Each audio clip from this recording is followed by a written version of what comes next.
Hello, everybody. Wolfbang here. Today's Friday, June the 6th.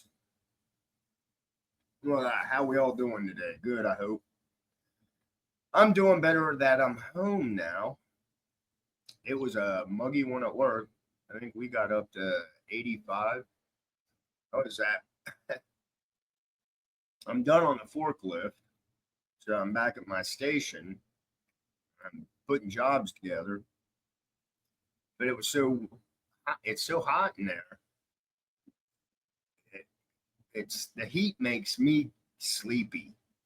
I'm sure it does a lot of other people too. But I'm at my table when I'm just kind of like standing there and I'm get the nod and I'm like, oh. So I got to walk around, go splash some cold water in my face or something. But yeah, I mean we got fans that are blowing, but all that does is move the hot air around. Doesn't cool anything down. But hey, you know, deal with it. So anyway, thought we were going to get some storms too because the way the sky looked. And they're actually said we are supposed to have rain on and off today, but I don't know. We'll see what happens later on. Uh, my tomato plants, three of them are doing good, and one died. I tried to save the one, but Band-Aid doesn't work on a tomato plant. I'll plant something else. Excuse me. I have to go through my seed packets. But that look, like I've said before, that little strip of dirt that we have back there, I need to weed it out a little better. And there's one area when I'm grilling because I use charcoal. Uh, I have a pile of charcoal in one area of the dirt, so I got to kind of keep that away. I don't want to mix that in with my good soil. I don't know if charcoal would. I don't think charcoal would mess anything up. It might neutralize stuff. I don't know. Never really thought about it or looked into it. If you guys know anything about adding charcoal to dirt, I don't think it's a good idea. But I know about compost, and I've never heard compost anybody putting charcoal in it. So today's spam report is about uh, cameras watching us. So let me share this. Yeah, I am a little late today. It's 5:30 right now. I'm usually done doing this and editing. Well, I don't really edit. I like to add my little spam report at the bottom, and then at the very end it says the end. Anyway, this is from the Auto Wire. I know I find some really weird ones. Report: flock cameras are conducting mass surveillance. And supposedly this was put up 2 hours ago. So it says back in 2020, during all the pandemic shutdowns, flock cameras started appearing at the entrance to every housing development in the city where I lived.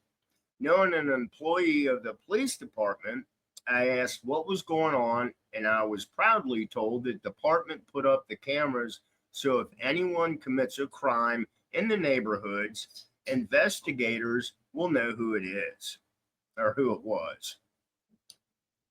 At the time, this made me incredibly uneasy.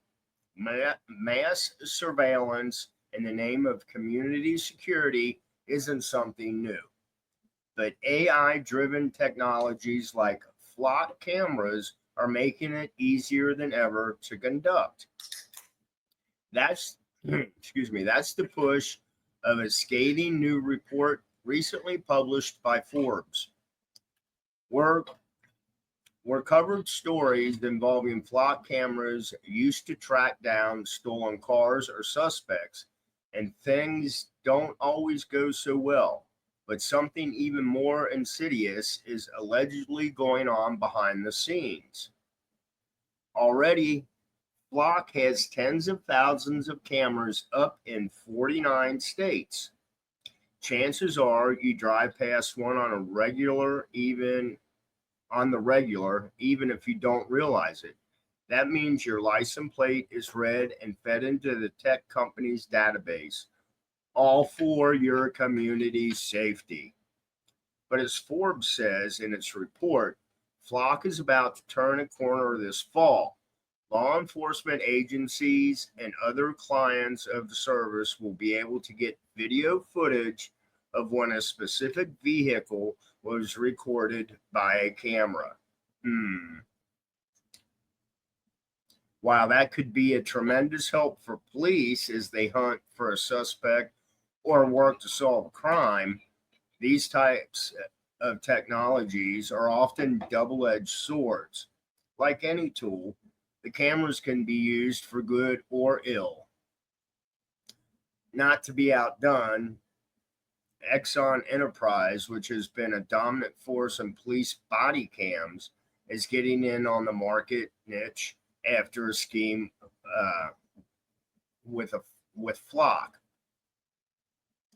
Thanks to the market rivalry, Flock is pushing ahead with plans to offer gunshot detection devices, drones, and Nova.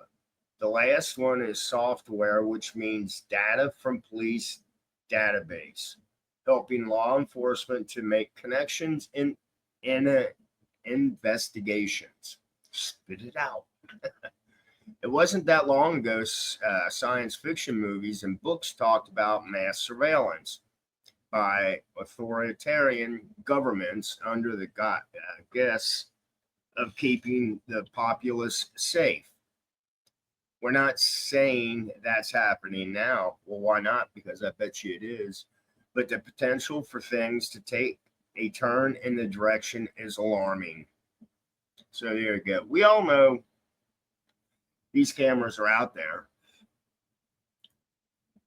And